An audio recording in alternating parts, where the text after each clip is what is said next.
Pour terminer les témoignages, mesdames et messieurs, M. Landry voulait que le sociologue Mathieu Boccoté vous adresse la parole.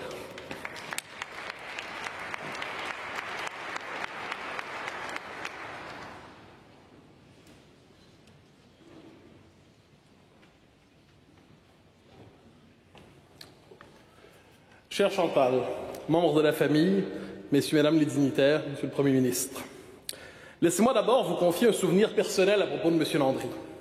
Alors que j'avais 18 ans et que j'étais un tout jeune homme très pressé de participer à la vie de la cité, on m'avait demandé, dans le cadre de l'émission de télévision, d'interviewer mon idole.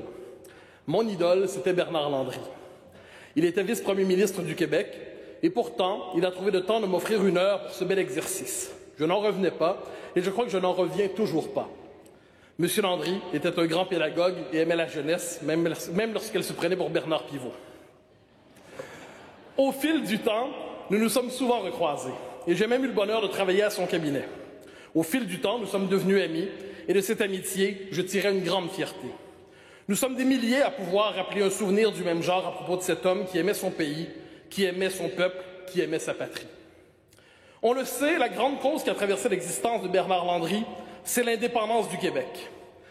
Dès ses premières années dans l'âge adulte et jusqu'à ses dernières secondes, il n'a cessé d'y vouer ses pensées, ses espérances, ses efforts. Cette cause traverse notre histoire. Si elle a trouvé son plein élan avec la Révolution tranquille, son histoire ne commence pas avec elle, et cela Bernard Landry le savait, lui qui aimait rappeler la mémoire des pionniers du combat national. Et c'est parce qu'il avait une mémoire longue du combat national que Bernard Landry savait traverser les périodes difficiles sans désespérer. Depuis plus de 2 siècles, d'une manière ou d'une autre, l'idée d'indépendance habite notre conscience collective. Elle interpelle les cœurs les plus nobles. Certaines générations ont eu la responsabilité de garder la flamme vivante, d'autres de la ranimer quand elle risquait de s'éteindre, mais toujours il y eut un noyau irréductible de patriotes fidèles auxquels il appartenait pour rappeler que nous ne sommes pas sur cette terre simplement pour survivre, mais pour vivre pleinement comme un peuple libre, ne doutant plus de son droit d'être maître chez lui. Bernard Landry a fait partie de la génération qui a cru possible de relancer la charge pour l'indépendance et elle est passée à 2 doigts de l'emporter. L'indépendance n'est ni à gauche, ni à droite, ni en avant, disait Bernard Landry. C'est une question d'honneur et de liberté. Nous aurions intérêt à méditer cette phrase dans nos temps de division, en réapprenant à mettre la patrie au-dessus des partis. Une dernière chose. Bernard Landry était un homme de l'enracinement et de l'universel tout à la fois. Sans l'élan vers l'universel, l'enracinement peut devenir rabougrissement.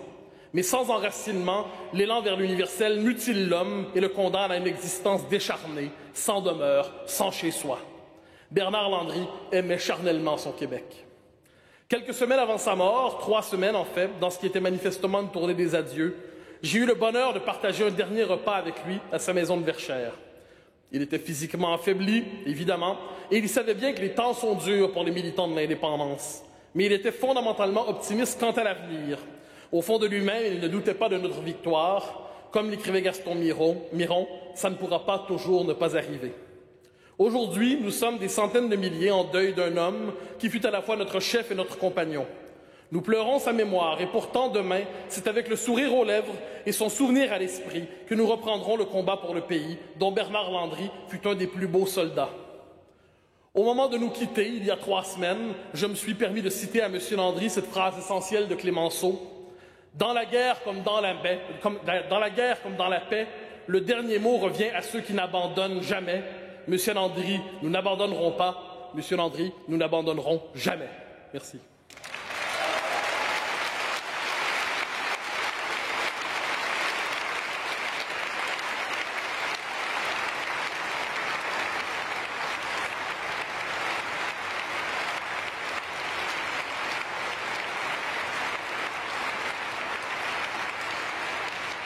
Comme